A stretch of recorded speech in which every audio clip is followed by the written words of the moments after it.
They said never open the northern exit. I found out why. Have you ever stared into something so wrong, so fundamentally alien, that your brain simply refused to process it? Like your mind hit an invisible wall and just shut down. What if there are rules to reality we're not meant to question? Rules that break you the moment you break them? And what if, one night, in a place forgotten by the rest of the world, someone did?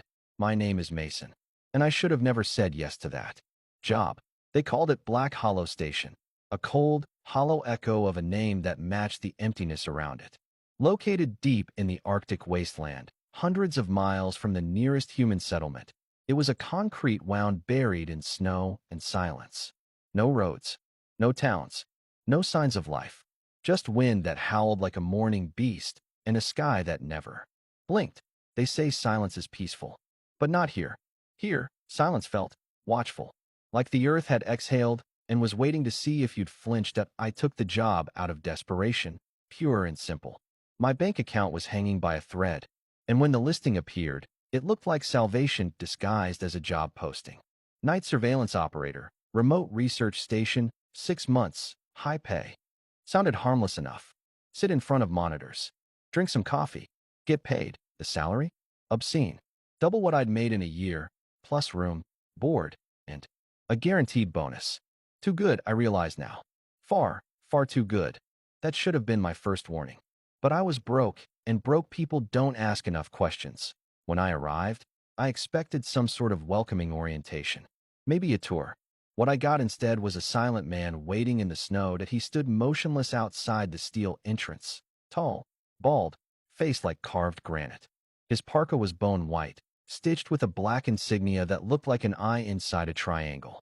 He didn't smile, didn't shake my hand, just said, in a voice so dry it might have flaked away in the cold, "We'll go over the rules first. That's the most important part."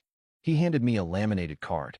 The letters were bold and red, like warnings scrawled in blood. Never open the observation room door between 1:11 a.m. and 2:47 a.m. If the hallway lights flicker, do not move.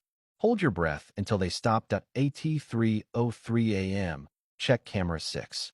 If the room is empty, you're safe. If someone is standing there, do not look away until they vanish. If you hear knocking in the ventilation shafts, ignore it. Do not speak back. Day 4:44 a.m., go to the main generator room. Count the humming sounds. There should be 5. Report any deviation.